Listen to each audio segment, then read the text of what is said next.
Hello, everyone. Welcome back. Hope you're well. Now, there's a reason I always go on about the law. Always a reason I go on about England, because I believe in the rule of law. And most importantly of all, believe it or not, I believe in England because I'm English. I was born here. This is my home. Now, one of the fundamental things that you have to understand is that and once you get this, it all becomes clear. It all becomes perfectly clear. We as English have underlying principles, underlying rights, which were put in place centuries ago to protect England and future generations of English people. And as a result, anybody that's covered by that jurisdiction is covered also. Wales, Northern Ireland, and by the claim of right, Scotland as well. They can tap into it, like vice versa kind of thing. The two most important documents in our legal framework are this one here, the Act of Settlement, and this contains lots and lots of information about who can run things, the protections of the state, the part of the Crown, the part of Parliament, and various other things. It's all there in black and white. And, it's all still very active and still very real. The other one, which I've mentioned before, is the Bill of Rights, which is just as important, if not more so. We'll have a look at this. The Bill of Rights literally contains many things, including your rights. And what it does, it basically gives a list of everything that was done wrong by the Crown at the time, and then proceeds to tell you what your rights actually are. I mean, one of them here: freedom of election, freedom of speech, right to petition, the illegality of ecclesiastical courts. So when you talk about Sharia courts and all that sort of thing, the illegal dispensing of powers, these are all things that were put in place, as I said, centuries ago to protect you, the English, and as a result, protects everybody else. Now, everything we're seeing transpire in the streets right now, and there's two fairly recent events over the last 24 hours that spring to mind straight away, one of which we all know, yet somebody else was brutally murdered in Uxbridge in plain daylight, taking them away from their families, their friends, and everything else. All because these basic protections that are there are being ignored. They're being subverted. They're being destroyed, and therefore the country with it. And when you really dig deep down, you start to wonder who actually is running things. There is a lot of people on this channel who I credit with being very switched on indeed, and you've actually taught me a hell of a lot as you go. But there was an article I was sent earlier by somebody and it was actually entitled "Who Actually Runs the Country?" Because it's not Keir Starmer, it's not Rachel Reeves, it's not Four Meals Lammy or anybody else for that matter that you think actually does. All of their part is nothing more than a pantomime, and all the strings are getting pulled in the back end. And I thought this article was very interesting, and it really lays it out, and I wanted to share it with you. So let's have a look. As you can see, and excuse all the food adverts for Halloween all over the place. I'm hungry too, by the way. The people who really run the UK named, and it's not Starmer or Reeves. Former Prime Minister Liz Truss says elected politicians have little real power. Now, as you recall, she decided that she was going to try this, that, and the other when she came in, and quickly found out that the establishment was against her. The people who really run Britain have been named by Liz Truss, and they are not elected politicians.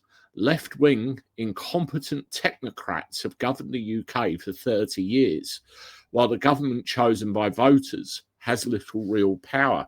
So think of two things there. Very little real power.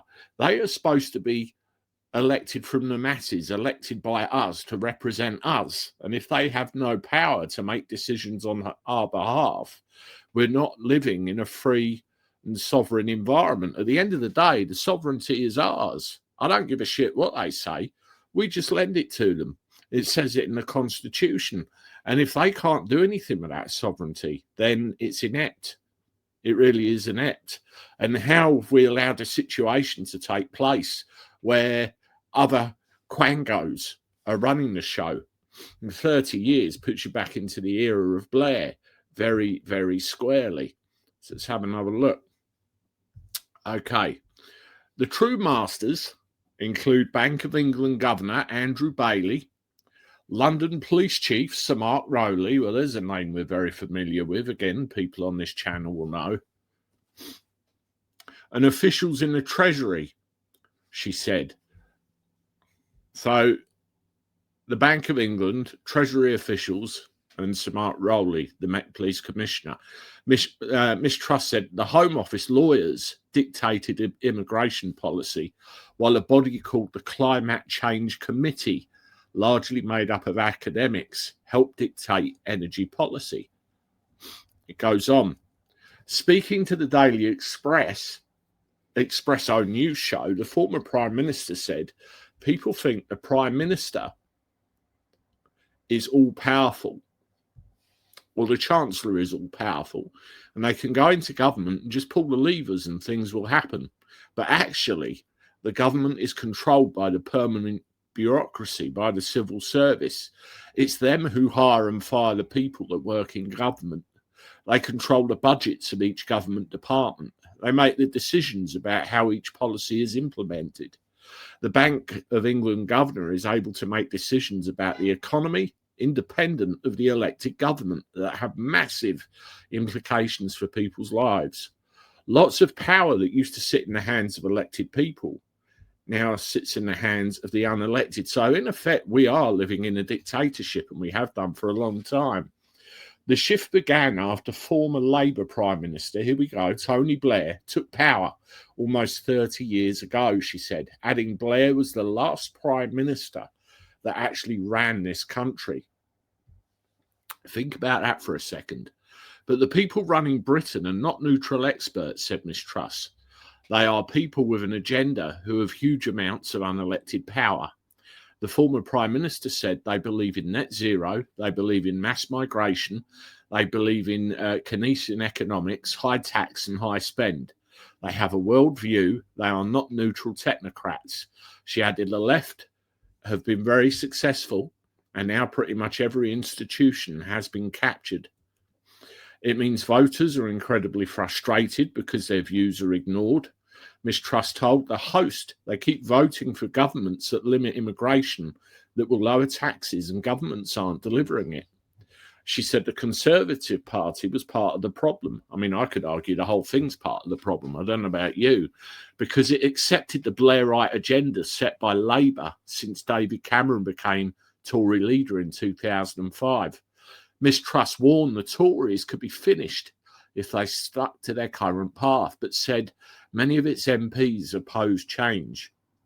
Asked what she thought of Conservative leader Kemi Badenoch, Miss Truss said, if she started taking on those types of issues, I would be interested. But at present, there's still too many people involved in the Conservative Party, the so-called modernisers. Until she repudiates that agenda, I don't think the Conservative Party has got much future. So there you go. It's very interesting, isn't it? A lot of that stuff we already knew, I would suggest, but it's very, very powerful to see it all written down like that, delivered by somebody like Liz Truss. Now, I get accused of trying to break up the union quite regularly.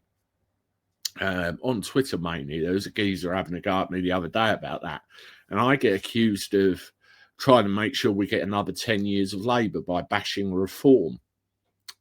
I tell you what I see a lot of people who still have a belief in the fact that the establishment will work for them if we hope and pray long enough for a solution to the problem. Hence, I get all the criticism. I did a great live chat with Tony Mack, who's with Advance the other day. And, you know, exactly the same thing again. I do an interview and I get hammered. I don't give a shit. You hammer away. I've been doing this too long to let it bother me, but it does need addressing. And to the comments about breaking up the United Kingdom, what you've got to look at is the United Kingdom, or if you break it back down to the active union below, England and Scotland, the active union there. All it is a statutory union. All of us, the politicians included, were born into an environment where we have a statutory union, and we believe, or we're under the belief, that's our country. That's our country we need to save. There have been regulations, there have been laws passed to further solidify that idea in our psyche.